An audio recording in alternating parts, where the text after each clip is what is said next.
Bijouterie Panso vidy volamena, mivarotra sy manamboatra firavaka volafotsy sy volamena, sahaza ho an'ny rehetra. Manatona ao amin'ny Galerie 9 Tsaralalàna, box 8 na Building Complexe Ampiflo. 20 taona mihoatra ve ianao? Maniry ianao vaksiny miaro amin'ny coronavirus? Aza misalasala azy. Manatona avy hatrany ireo toerana voatokana anaovana vaksiny any amin'ny faritra sy distrika misy anao na mbola tsy nisoratra anarana azy. Mitondra kara-panondro, tongava fa tombotsoa anao sy ny ankohonanao ary ny manodidina anao ny fahavitanao vaksiny. Vaksiny mahomby sy azo antoka ny ampiasaina eto amin'ny firenetsika. Aza hatrany ireo fepetra fiarovan-tena hisorohana amin'ny fiparihan'ny valanaretina coronavirus. Arovako ny tenako, arovako koa ny hafa. Anao vaksiny a maimaim-pona tsy antery ary an-tsitrapo ny fanaovana vaksiny. Madagasikara manamafy ny ady amin'ny coronavirus.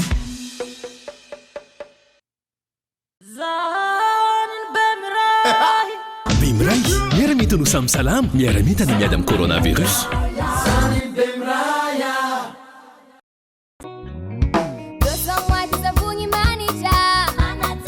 Blossom White manolotra anao ny LEJT. Blossom White dia amin'ny vidiny roanjato sy arivo ariary. Ye! Misy iprime madolo zay ale andrangà tanantsirabe tamaga majoanga mpampianatra betraikefa satrara dokotera professeur magistrat. Investissez dans une valeur sûre. Uprime manolotra anao ny LEJT.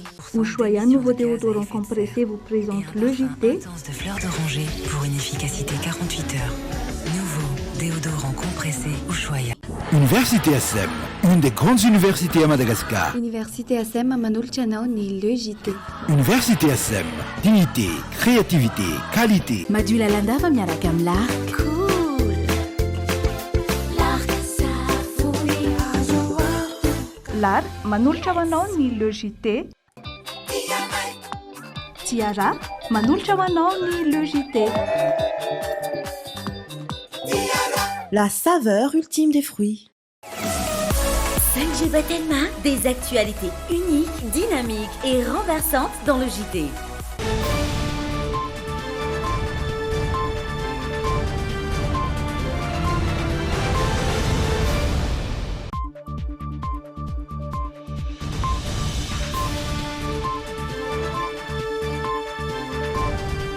Alakamisy fafalo amroapolo ny volana oktobra taona raiky ambipolo sy roa arivo tomboko lasy tomboko vavy sy faly izay miarabanao ary faly izay manasanao naraka ny LEJT hatramin'ny farany tsy ampianao hely izay fandaontsika naraka avy hatrany ireo lohatem-baovao ho any anio. Nao fitokonana fampitandrema nomboka androany karitra valam-efapolo ora ireo dokotera mpitsabo biby tsy hisy mihitsy ny fitsarana hena ka mety tsy hisy hena midy ao anatin'ireo roa andro ireo. Voapirofo fa kankanombo no 10% antom-pahafatesan'ny omby sy osy ary ondry eto Madagasikara. Rehefa mpitona mangatsika ny tena mihetsika izany. Nisy ny fanomezana kankana ho an'ny distrika n'Antsalova sy Ankazoabo. Voafidy hosolon-tena mpanao gazety Enivon'ny Seny ary voafidy tamin'izany Isoavandriamaritafiky. Ravaltera Jacques Michael sy Andriamalazaray Andoniana kosa no voafidy hosolon-tena amin'ny firaisamom-pirenena Enivon'ny Seny. Fifidianana izay natao omaly. Trano misy 10 sy toeram-pianarana iray no maikila tamin'ny alank'ininina Thomas na Androany Antoandro. Fandrona sakafo anaty trano no voalaza ho anton'izany. Ary farany famotoanareo mpankafy maleo amin'ny fianaran-tsoa Ribekoto sy Dama ny sabotsy 30 oktobra ho avy izao ao amin'ny Petra sy ny alady raiky amin'ny 30 oktobra ao amin'ny kianjan'ny kolejy Maria Manjaka. Ampana amin'ireo vaovao arantsika eto anatin'ny LEJT izany fa maro ireo vaovao no maninay ka tolotra ao anareo arantsika avy hatrany ny Layona.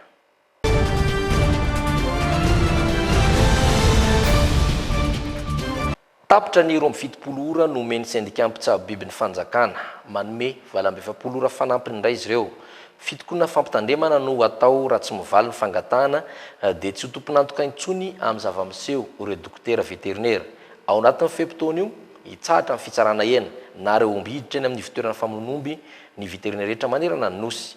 Nanambara ny ministra lefitra misahana fiompiana fa efa nisy ny fampiresahana tamin'ny lafitra mpitsabo biby Feno Ajariana sy Doda Rajarinjato no mitaritra antsika vaovao. Tsy nahitam-boka ny fanomezana fepitona ny fanjakana amany olan'ny syndicat-ny dokotera veterinera tapitra ny 27 ora ary tsy maintsy nandraisan'izy ireo fepetra vaovao indray. Isy fiantraikany amin'ny famatsiana ena manerana ny nosy ny fitokonana fampitandremana ho ataon'izy ireo mandritra ny 20 ora indray. Isan'ny takian'izy ireo ny fampiana ny note circulaire navoakan'ny ministera ny fiompiana ary ny famoahana ny mangarahara mahakasika ireo vétérinaire no tanàna Amponja. Les chefs d'inculpation dia abus de fonction. Abus de fonction. Ny abus de fonction tompokasana vétérinaire zany ny vétérinaire ny malala ny hoe abus sa tsy abus ary misy amin'ny lalàna ny atao hoe officier de police judiciaire ministère ny fiompiana. Izy no afaka manentsika ny asan'ny vétérinaire hoe misy faute professionnelle tompoko nataonao. Ary ministre tsy apikatra faraky ny lalàna, ministre ny manala anao amin'le fonction. Zany tsy milasa fa raha faute tokoa dia antsonao mendrika anao sajeny aty amin'ny olavitra. Raha mifandray amin'ny famotsiana latromby dia pourfait fa famotsiana le izy dia amin'izay fotoan'izay mety haiko izay fa diso tokoa izy. Avy ao Antsahalova ny vétérinaire iray ary mihidy any Morondava, ny iray avy ao Vohipeno ka tanana any Manakara ary ny iray kosa avy any Befandriana Varatra ka tazomina any Andapa. Toy izao manaraka izao ny valiteny nomen'ny ministra lefitra misana ny fiompiana raha sendra nanontaniana ny mahakasika ny raharaha. Niatrika fivoriana miaraka amin'ny olavitra ny tenanay ary efa nisy fampidinena talohan'izao fivoriana izao ary koa tsy jerepotsiny satria matsapa teny zay fa tena ministera piaty koa ary zahay no nanome alalana ireny vétérinaire ireny manao ny asany amin'izao fotoana izao. Misy tsy farandalana zay hita zay tsy farandalana zay misy lalana velona eto Madagasikara ka misy voasarangotra amin'izany ireo vétérinaire ireo.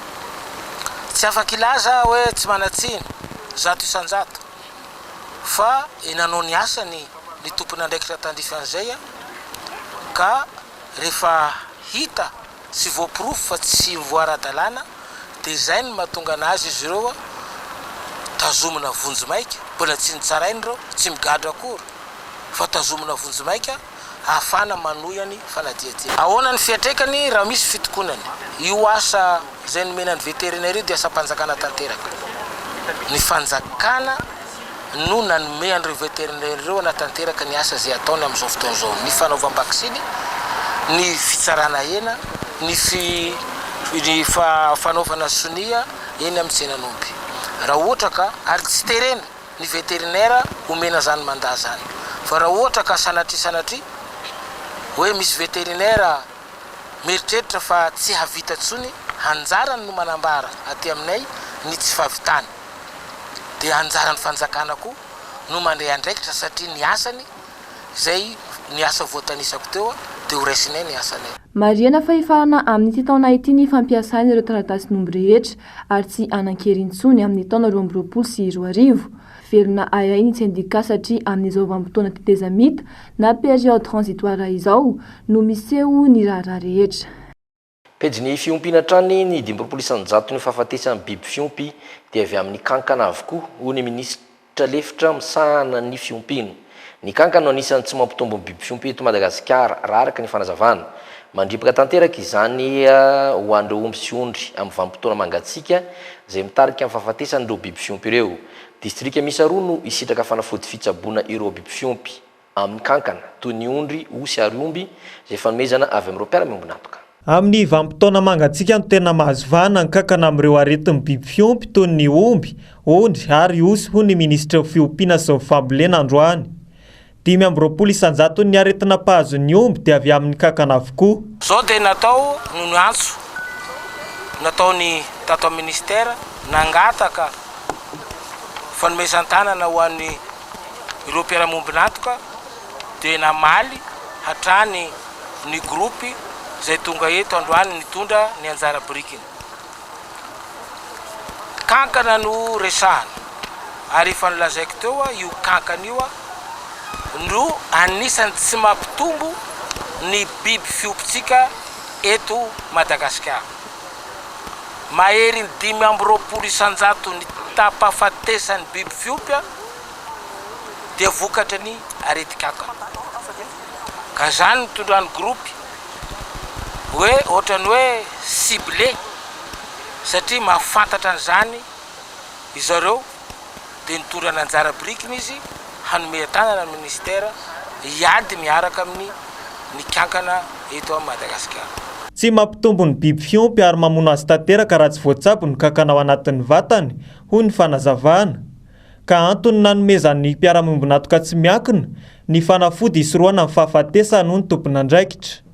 Ny distrikany Antsalova sy Akazoabo no isitraka ny fanafody omena ireo biby fiompy. Ity ndray mitoraka ity dia nanaovantsika paikady manokana mba ahafahantsika mamaritra anatina fotoana anatina faritra manokana, ahafahantsika mitsabo ireo biby amin'izao fotoana izao satria na distrika roa dia zakany io fanafody be dia be io. Zay no mahatonga ny député anakoroa zay miatrika eto satria izareo no isitraka an'io dia ho tsabotsika ny biby rehetra, ny ondry amanosy ary ny zanak'omby anatin'io distrika io, isapokotany ho anatin'ny commune.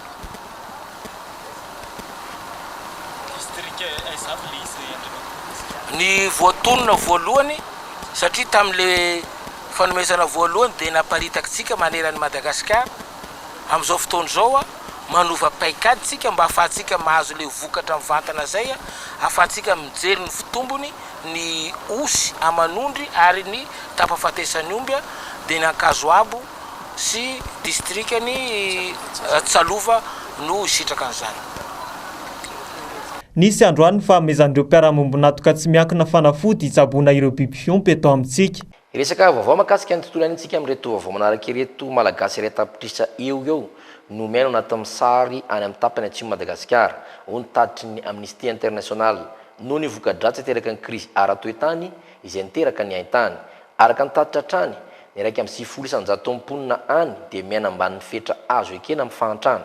Mandrara ny olombelona tsy isitraka ny zo iaina, zo usalama, zo isitraka rano, zo idio sy sakafo any atsimo Madagasikara ny avesitry ny haintany rano fanazavana. Fanampanazavana iarahan'ny feno ajariana sy doda rajarinjato. Iray amin'ireo firenena folo mizaka ny voka-dratsy ny haintany Madagasikara, ny tapany atsimo nosy no tena lasibatra. Miteraka ny firoborobon'ny kere indray izany, araka ny Amnesty International.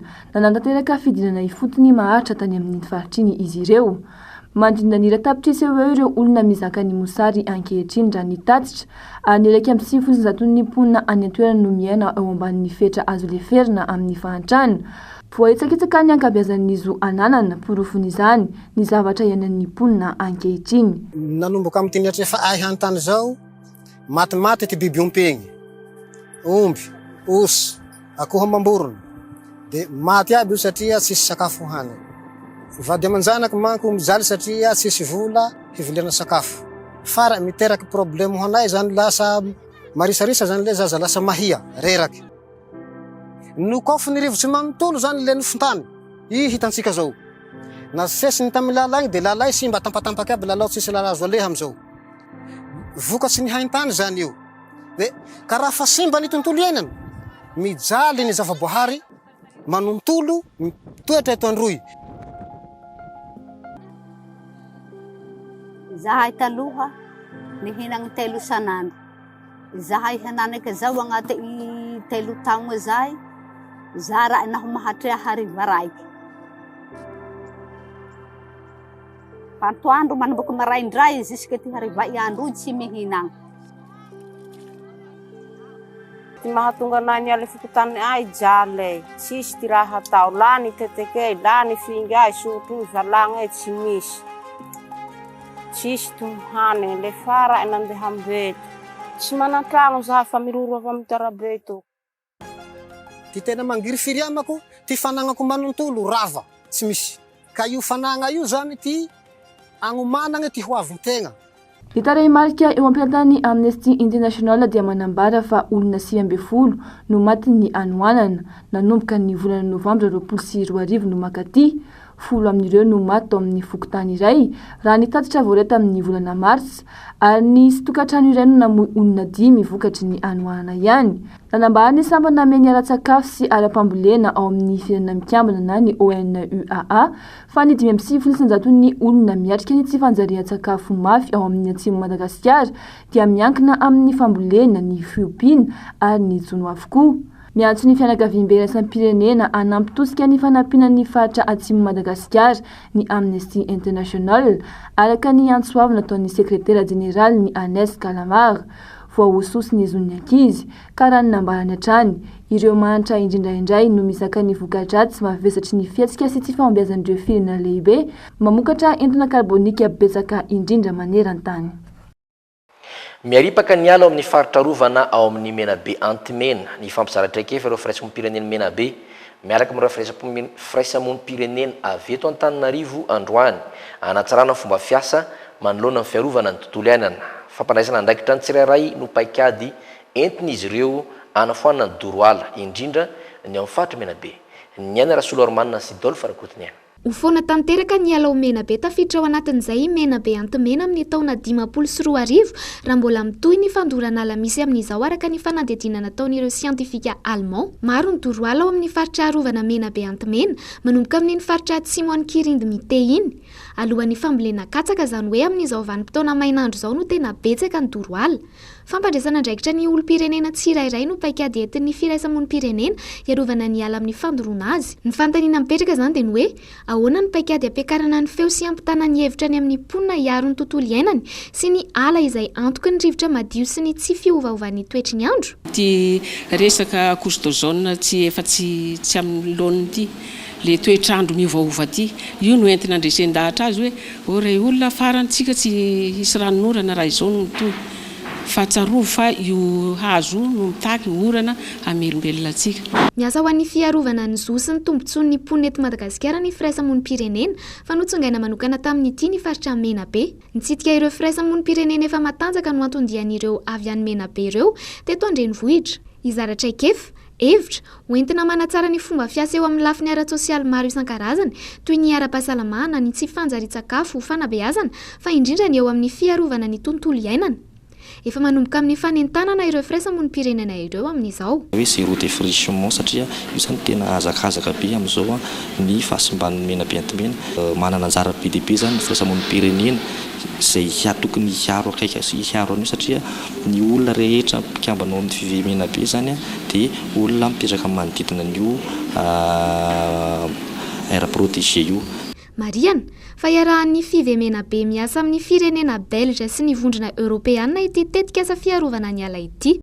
Vaovao lehibe any ivelany no anakatonantsika ty tapany voalohany ty nankatoavina ny timerandolona any Pologne ny fananganana rindrina iarovana sistan'izy ireo mifanira amin'ny Belarus natao indrindra mba anakanana ro mpifindra-monina sy fidirana tsy ara-dalàna ao Pologne izany.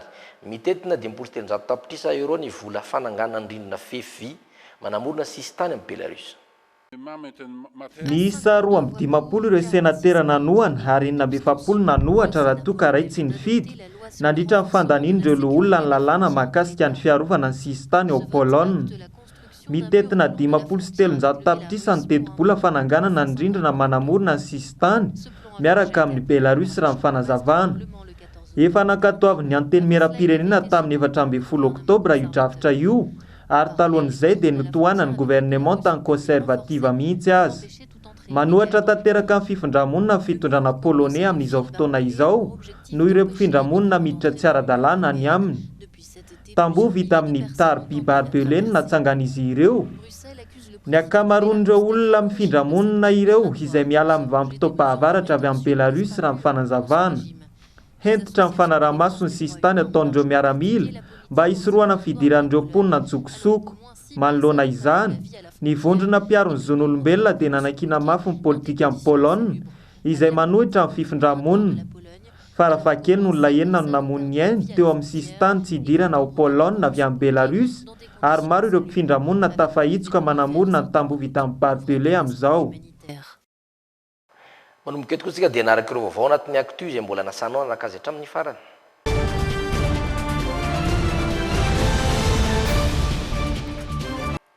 No tanterana androany ny fividianana izay hosolo tena ny mpanao gazety Nivo Niseny candidat fito no fanina tamin'izany no azavay Monica Rasolo Arson filohan'ny OGM fa fampandehanan-draharaha ihany no nataon'ny OGM teo aloha ka tsy manan-kery izany fividianana any Mark Limchan hosolo tena ny mpanao gazety Nivo Niseny voafidy hosolo tena mpanao gazety tamin'ny fividianana tanterana androany isoavany Abartafika. Fanampanazavana. Soavandriamaro tafika anaralay soavy manjaka Andriamaro tafika atoanam-bahoaka taleny famoahana amin'ny Viva TV no safidindro mpanao gazety misy 3 tamin'ireo 7 nefa ny adidiny androany. Osolo tena mpanao gazety enivon'ny vomeram-pirenena maleo tena misana fifidianana. Nazo vato 12 kosa i Olivier Rasamzatovo iray tamin'ireo mpifanina taminy. Nazo vato tokana i Vavara Kotoarvony ary samy tsy nazo vato Rabeka Jana Felix, Erinirina Zafy Maefa, Almanana Marka Morasata ary Andretsalama Jean Anissé. Mpanao gazety 7 ny faninana mba isolo tena ireo mpanao gazety namany enivon'ny voam-pirenena maleo tena misana fifidianana. Fifidianana izay notanterahana androany. Nanamafy ny filohan'ny olafitry ny mpanao gazety Monica Rasolson fa fampandehanan-draharaha ihany nataon'ireo mpikamba ny OGM teo aloha antony tsy mampanakery ny navoafidy any Mark Limshan Antoine mpanao gazety anivon'ny Groupement TV isolo tena ny mpanao gazety namany enivon'ny Seni araka ny fisafidianana efa natao teo aloha. Enivon'ny Seni hatrany manana didy andraikitra lehibe itondra fanovana eo anivon'ny Seni ny avy eo amin'ny firaisamonim-pirenena raha ny fanazavana. Tsy aivina fa nametraka tanjona ny firaisamonim-pirenena melo fifidianana izay nitanterahana omaly dia ny afapo ny olo-pirenena amin'ny famoahana voka-pifidianana mba tsy hisy korontana eto amin'ny firenena. Misy roa solo tena ny firaisamonim-pirenena voafidy eo anivon'ny Seni omaly dia Valtera Jacques Michael sy Andoniana Andrema Lazaray. Napana tena hitondra fanovana mifanaraka amin'ny andrasan'ny vahoaka ny avy ao amin'ny fiarahamonim-pirenena sivily ny alony na alany azy mpikambana araka ny tafatafa efa nifanaovana tamin'ny kandida iray ho solo tena n'izy ireo eo anivon'ny Seni izay efa narahantsika teto amin'ny JT ny herinandro lasa teo. Nilaza ihany koa izy ireo fa ezaka mokavoka-pifidianana mifanaraka amin'ny filan'ny vahoaka sy araka ny tokony ho izy sy ara-dalàna. Mazoto foana ny tena zany satria izay lefa voady natao zany afana hoe anjara-boiky na dia mety kely ara le fahaizana natao anatin'izany anjara-boiky zany dia izaraiko amin'ny fiarahamonina zay afahantsika mampandroso satria firenena misy korontana dia tsy androso mihitsy nefa na izany na tsy ihany koa ny société civile ho an'ny fiarahamonim-pirenena dia manana didy be ana be olo-pirenena ary anazavany ampiseho izay tena safidim-bahoaka zany io moa tsy hoe isy zato isan-jato fa tanjona dia hoe afapo ny olo-pirenena anitanterahana zany fifidianana zany amin'ny fotoana izay mety apety an'izany izay fezin'ny lalàna koa misy lalàna fean'izany fa tsy hoe koa izay mahafinaritra antsika no atao dia izay nefa mila fandrombonana ho an'ny fiarahamonim-pirenena sy ny vahoaka izay sahantsika ao anatin'izay. Miisa 7 ireo mpifaninana ho solo tena amin'ny fiarahamonim-pirenena eny anivon'ny Seni na vao miara-maly hoe tena misana amin'ny fifidianana voafidy omaly. Voafidy tamin'izany Valtera Jacques Michael izay avy ao amin'ny fiarahamonim-pirenena sy Andoniana Andrema Lazaray filohan'ny KMF Knoe amin'izao. Pejim-baovao hafa mihitsy miroso ny dingana rehetra amin'ny fanamboarana lampirenena 7 no zaraina telo izany araka ny voadinika sy voalaza tao anatin'ny filan-kevitra minisitra omaly. Fanamboaran-dalana izay isan'ny loalaharan'ny fanarenana toe-karena sy ny fametrahana ny parka energetika sy bassin agricole teboka lehibe samy eo anivony teti-bolam-panjakana ny taona 2024 avokoa ireo. Voaresaka tao anatin'ny filan-kevitra minisitra koa ny famola volana sy fanamboarana ny terminal conteneur any amin'ny serantsambony Tomasina sy ireo fandresena fanendrena olo-panjakana ambony. Mizara telo ny tetika asa anamboarana lampirenena 7 mialo Kialamainty lampirenena 7 hatrany Fort Dauphin araka ny filan-kevitra minisitra omaly. Ny tapany voalohany mirefy 7 km mampitohy Kialamainty sampanana RN7 ka hatrany Betroka dia efa natomboka tamin'ny 10 Oktobra lasa teo ny antso tolobidy amin'ny fantanterahana ny asa. Ny tapany faharoa dia ny fanarena ny ampahany miainga avy eo Ambovombe hatrany Fort Dauphin mirefy 17 km izay efa tsy ny vonina Europeana sy ny BEI vola. Ary ny tapany fahatelo farany izay mbola andalam-panaovana fanadihadiana ara-teknika sy sosialy ary ny lafin'ny tontolo iainana dia ampahany mirefy 13 km eo anelanelan'ny Betroka sy Ambovombe. Tetika asa telo izay andraisan'ny fanjakana malagasy anjara amin'ny alalan'ny famatsim-bola anatin'ny madidio na ressources propres internes araka ny filan-kevitra minisitra trany. Anisan'ny tombotsoa azo amin'ny fahavitan'ny RN13 ny fiarenan'ny toe-karena faritra Atsimo ny Nosy noho ny fiatsarana fanakalozana fivezivezen'ny vokatra, ny fitombon'ny fampiasana serantsambony Eoala ao Fort Dauphin ary ny fiainansarandalana sy ny fotoana lany.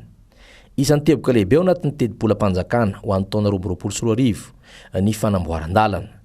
Eo koa ny fampiasam-bola na investissement mba ahafana metraka écosystème infrastructurel na fatra amin'ny fotodrafitrasa ahafahana manohana fampandrosoana toerana mpamokatra.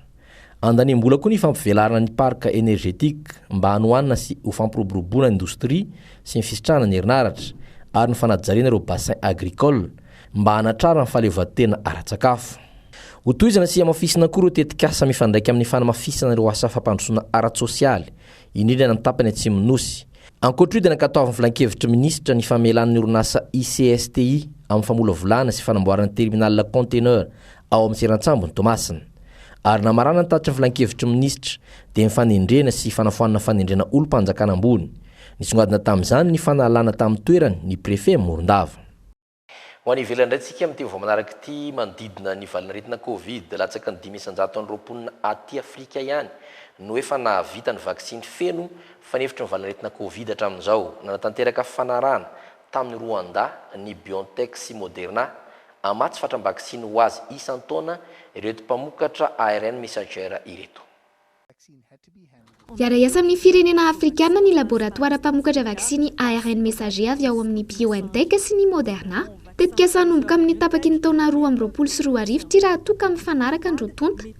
Amatsy fatram-baksiny 50 tapitrisa isan-taona ho an'ny Rwanda ny laboratoara BioNTech. Efa voasininy fifanarahana tamin'ny Institut Pasteur ao Dakar sy Senegal ary ny BioNTech. Mbola tsy hita mazava kosa nefa ny toerana amokarana izany ao an-toerana. Fatra 500 tapitrisa isan-taona no hovatsian'ny Moderna ho an'ny Rwanda.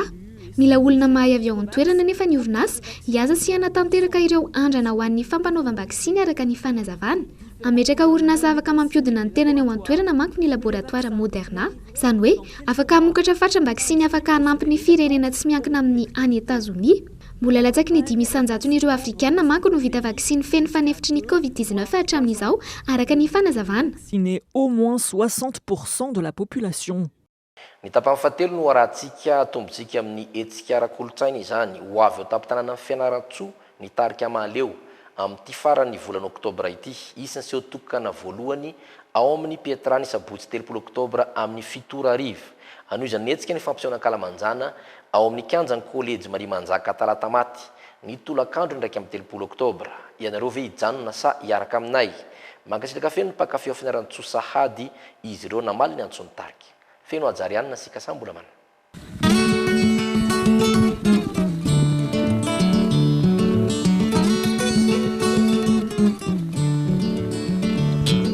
Zay mena valala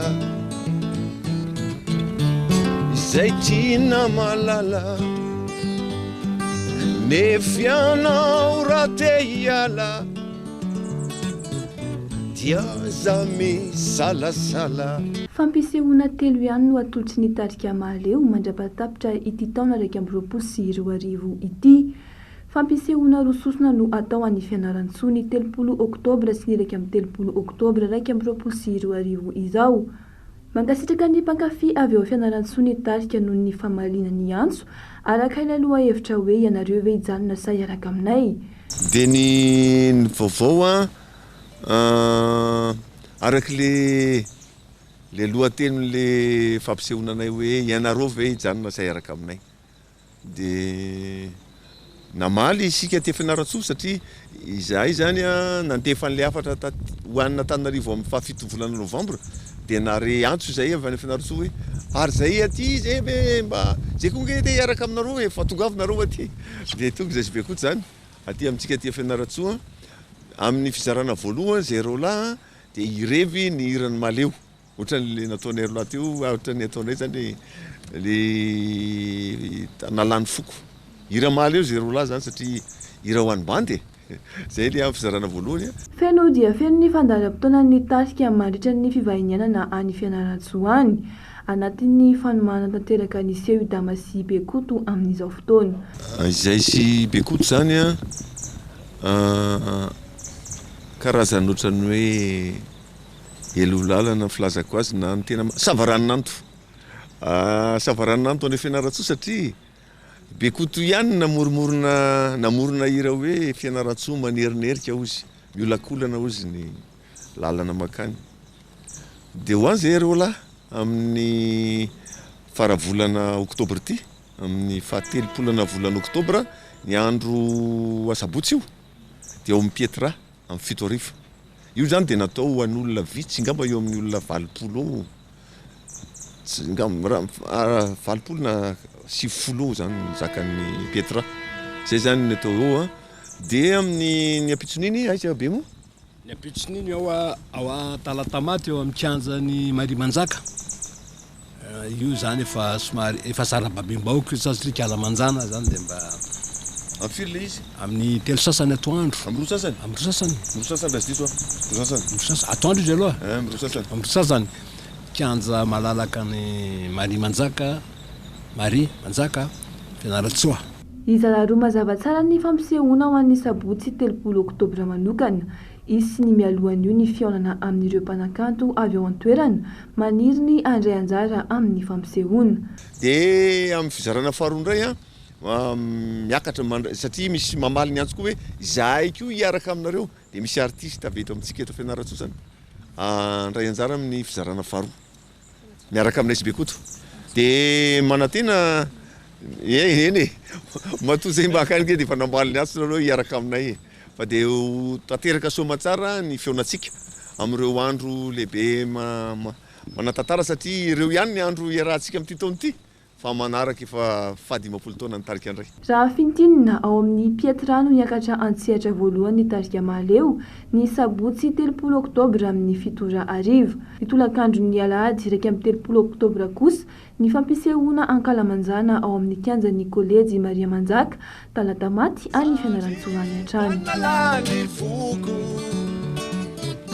Mahay miova loko Sadi tanalani fuku Mahay miova loko.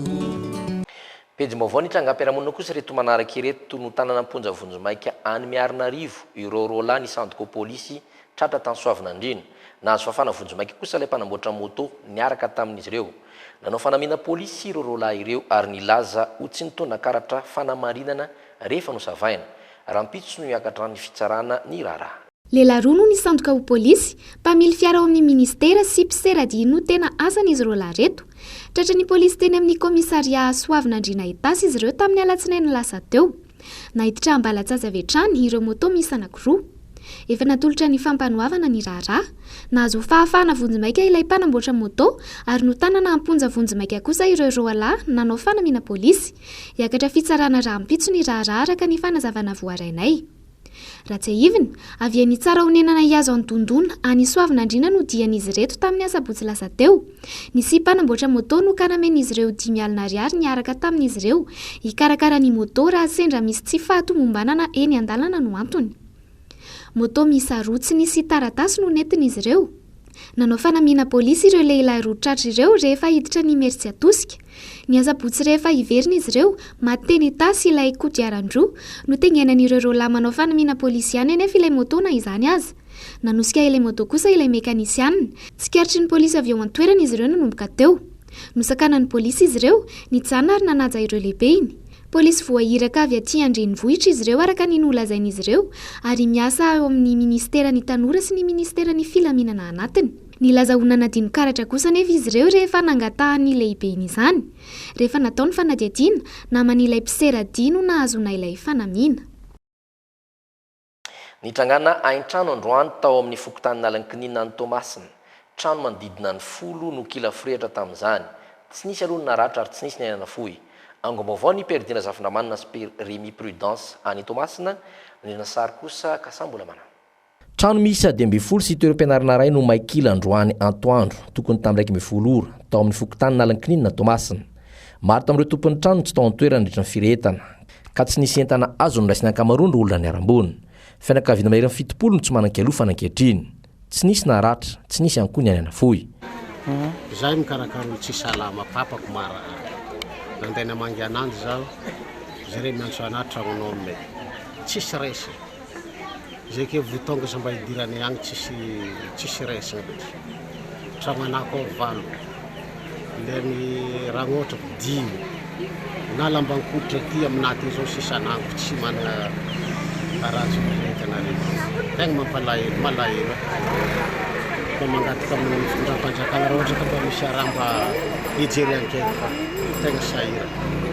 ray aman-dreniko amin'ny andro aty fa tsy hainao sy marana zao koa zavatra nahazo. Ny afo moa matetika zany io raha vao misy afo matetika dia ohatrany karaha mitsoka rivotra fahazahoako anazy rehefa niakatra le lelan'afo dia vao meka afo mafy zany ny zany raha vao nitranga moa ny afo zany tokotokony tamin'ny reka ndotoro latsaka fahitao zany dia fa niantso ny pompier ary ny pompier moa tonga ara-potoana isaorako manokana zany zareo ary isaorako manokana hito koa ny gendarme sy ny miaramila sy ny polisy ary ny fokon'olona fito anaraky ninona fa nanao zay azo atao amin'ny fagnampiana famondena le araka ny fanazavana ro traboana dia mety ho vokatry ny fandroana sakafo tao anaty trano hazo iray no mety antony aviany afo niparitaka tamin'ireo trano hazo sy trano nanodidina teo izany nafana koa ny andro tamin'io ka nampiomy be ny fiparitany afo matsiaro sahirana ireo mponina niaran-doza amin'izao fotoana izao tsy misy trano isitrihana ary lasa lavenona avokoa ireo entana rehetra fitaovana sy vola ary ireo taratasy ilaina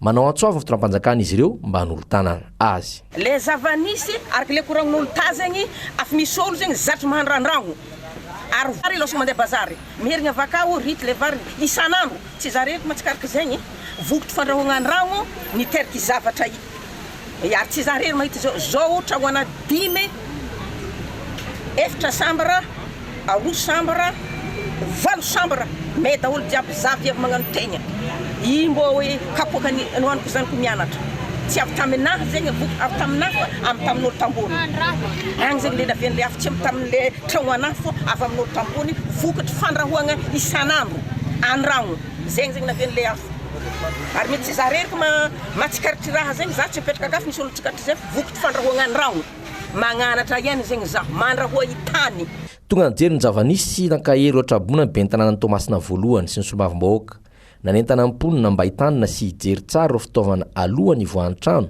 mba hisorohan'ny loza sarotra le accès zany ao anatin'ilay toerana misy le famaizana mahataraiky le famonjena eo no anentanako antsika rehetra hoe mila miara-miasa zany na ny commune na ny fokotany na ny tompona andraikitra rehetrarehetra zany amin'ireny toerana zay sahirana zany camion pompier amin'le famonjena afo toy izao ny zavatra hafatra anankiray ihany koa dia hoe isika rehetra zany amin'izao fotoana mampafana ny andro zao dia tokony hijery tsara ireo fitaovana ny tokantrano na ny resaka courant zany rehetrarehetra mba ho vonoina avokoa zany satria tsy fitandreman'olona anankiray dia miteraka favoazana ho ana mpiaramonina maro dia maro dia zay afatra angezabe zay zavatra zay mila mifanentana atsika zany dia fa manaraka an'izay ihany koa jereo ny numéron'ny pompier ataovy tsy anjery raha sanatry ny vava misy favoazana ohatran'izao mba tsy hataraiky an'ilay intervention averiko matetika fa gratuit ny asa ho ataon'ny pompier ho an'ny vahoaka ny Tamatavy tsisy voalalona ny ariary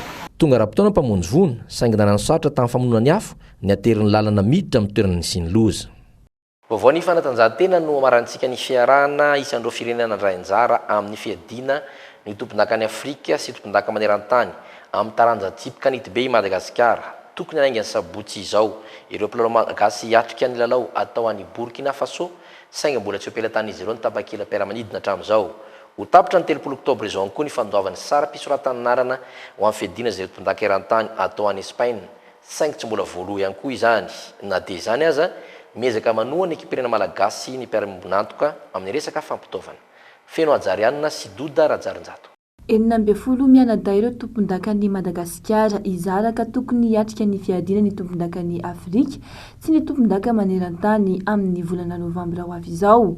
Ho atao any Burkina Faso ny 4 Novambra hatramin'ny 7 Novambra izao ny fiadiana ny tompon-dakan'ny Afrika. Tokony anainga amin'ny sabotsy 3 Oktobra ireo tompon-dakan'ny Madagasikara saingy tsy mbola fantatra raha ho lasa na tsy. Misy ihany koa ny championnat du monde izay ohatra Madagasikara zany raha ho an'ny junior sy ny senior dame moa zany amin'ny 12 ka hatramin'ny 14 ny volana Novambra ho avy izao. Ho an'ny senior ndray zany senior homme dia amin'ny 17 ka hatramin'ny 20 ny volana Novambra. Zay samy ho atao any Santa Susana Espagne avokoa izy ireo. Ny tiako marina moa zany dia ny efa vita ihany ny inscription Madagasikara fa miandry ny resaka billet zany no ahafana hoe tena miconfirme hoe lasa marina ve Madagasikara sady tsy lasa dia eo amin'le famoahana ny billet zany satria fa miezaka ihany ny FSBM sy ny ministera mitady vahaolana hoe inona ny vahaolana nefa hatramin'izao zany mbola tsy afaka tena hoe miconfirme aminareo za hoe nahitana solution le izy fa dia mbola miandry moa zany mandrapaharivany andro zany androany hoe inona ny solution fa raha ohatra ka tsy mahita solution zany mandrapahatonany rapitso dia eo zany mety hoe tena hanana olana be zany ny fédération amin'izay championnat d'Afrique zay aloha ny droit d'engagement moa zany raha tany aloha tany izy io tokony vitany hoe fifampiresahana foana izy io raha tany aloha tany fa noho hoe nisy tsy fetezany ataoko hoe fitantanana teto Madagasikara ngamba teo taranjatsipika nety be dia ohatrany hoe nisy fiverezana fifampitokisana zany teo amin'ny fédération internationale sy fédération ny taranjatsipika nety be teto Madagasikara dia nanomboka tamin'io fotoana io zany tsy maintsy payena mialoha zany ny atsika ny hébergement zany any amin'ny championnat du monde. Miandrana ny fandraisana anjara amin'ireo lalao iraisam-pirenena lehibe ireo tompondakan'ny Madagasikara efa namaly ny antso amin'ny fanampiana ny mpilalao ny vondrona star amin'ny alalan'ny marika DHB nomena fanamiana sy kanety be manaraka ny fenitra ireo mpilalao rehetra. Star moa zany efa fantatsika fa nisan'ny mpanoana ny FSBM amin'ny ty lafiny ty taranja pétanque ty.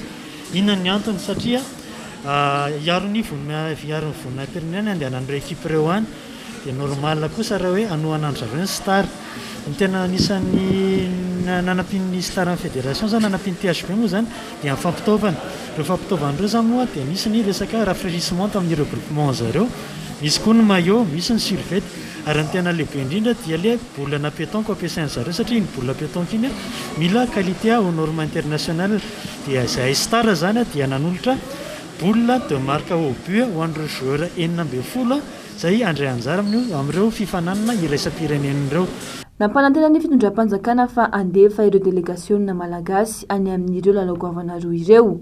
Andrasan'ireo tompon-daka hatramin'ny zoma 20 oktobra ny valy ny fampanantenany.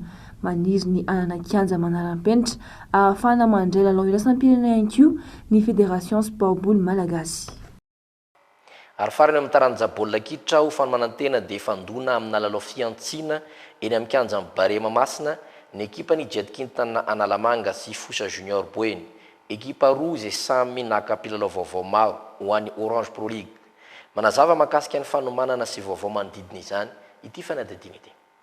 Ao anatin'ny fanomanantena ao amin'ny fiatrehana ny tampilalaovana Orange Pro League izay anomboka ny 4 Desambra izao dia ifandona amin'ny alalan'ny match de la relève ny alahady 7 Novambra ho avy izao eny amin'ny kianja Barema Masina ny ekipa ny Jetkintan avy eto Analamanga sy ny Fosa Junior avy any Boeny.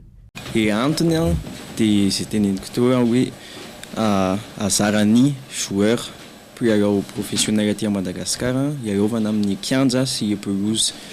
Izy hetsika vaovao ny tiana hiapetraka ho an'ny petit boy fa ho an'ny fianakaviana koa ho an'ny orinasa karazana hetsika vaovao apetraka ny antony tena anisan'ny antony lehibe efa voalaza teo dia entina ampisehoana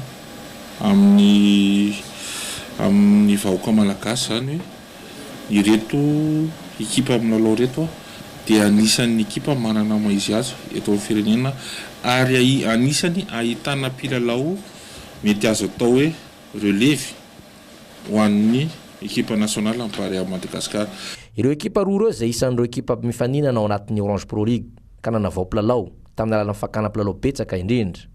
Anomboka amin'ny 2 tolakandro ity lalao fiantsina eo amin'ny Jetkintan sy Fosa Junior ny alahady 7 Novambra ho avy izao eny amin'ny kianja Barema Masina ity. Ho maimaimpona ny fidirana ho an'ireo ankizy ary ho mora kosa izany ho an'ireo olon-dehibe. Amarantsika ny fiarana dia ny vinavinan'ny toetrandro ho an'ny rampitso ao anatin'ny meteo.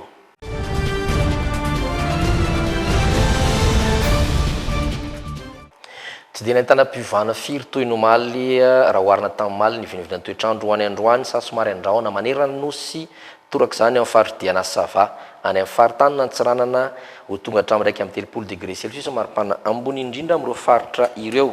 Ho an'ny faritany Mahajanga dia ho takona andrahona koa masoandro amin'ny faritra Betsiboka, Sofia, Boeny ary Melaky. Ho an'ny faritany Toamasina dia ifandimina rano sy masoandro amin'ny faritra Analanjorofo, isy erika kosa zany faritra Atsinanana sy Alaotra Mangoro. Ho an'ny faritanina Antananarivo dia ho avy ny orona eto amin'ny faritra Nalamanga torak'izany amin'ny faritra Bongolava, Itasy Vakinankaratra dia nerika manify ny maraina. Ho an'ny faritany Fianarantsoa, Ifandimon-drahona sy Masoandro amin'ny faritra Moromani, Vadovavy Fitovinany, isy orana manify kosa ny Takariva amin'ny faritra Matsiatra Ambony sy Orombe ary Atsimo Atsinanana. Ary ny farany faritany Toliary, Ifandimon-drahona sy Masoandro amin'ny faritra Menabe sy Androy, Omaliko any Andro any amin'ny faritra Atsimo Andrefana sy Anosy.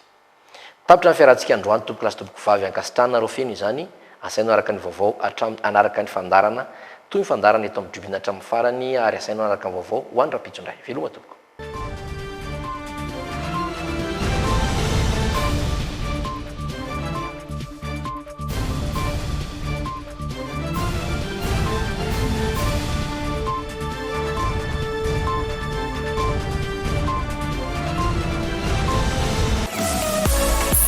Telma, des actualités uniques, dynamiques et renversantes dans le JT.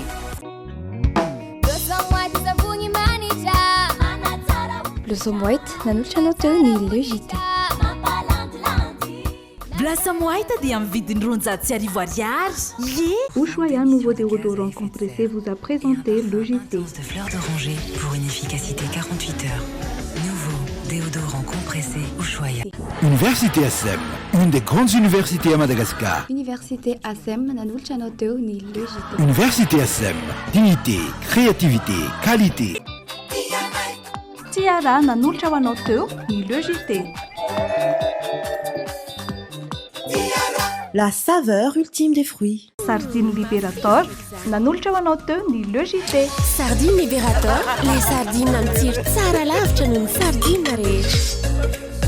Liberator, une liberté de saveur. Miss Ibrahim Dolce Aliandrangá, Tanantsirabe Tamaga Majuanga, Pampanatra Betraikeva, Chatara, Dokotera, professeur magistrat. Investissez dans une valeur sûre. Ibrahim nanolotra ny le JT. Bijouterie Panso vidy volamena, mivarotra sy manamboatra firavaka volafotsy sy volamena, sahaza ho an'ny rehetra. Manatona ao amin'ny Galerie 9 Tsaralalàna, box 8 na building complexe Ampiflo. Valambey folo taona mihoatra ve ianao? Maniry ianao vaksiny miaro amin'ny coronavirus? Aza misalasala ary manatona avy hatrany ireo toerana voatokana anaovana vaksiny any amin'ny faritra sy distrika misy anao na mbola tsy nisoratra anarana azy. Mitondra kara-panondro, tongava fa tombotsoa anao sy ny ankohonanao ary ny manodidina anao ny fahavitanao vaksiny. Vaksiny mahomby sy azo antoka ny ampiasaina eto amin'ny firenetsika. Aza hatrany ireo fepetra fiarovan-tena hisorohana amin'ny fiparihan'ny valanaretina coronavirus. Arovako ny tenako, arovako koa ny hafa. Anao vaksiny a, maimaimpona, tsy antery ary antsitrapo ny fanaovana vaksiny. Madagasikara manamafy ny ady amin'ny coronavirus.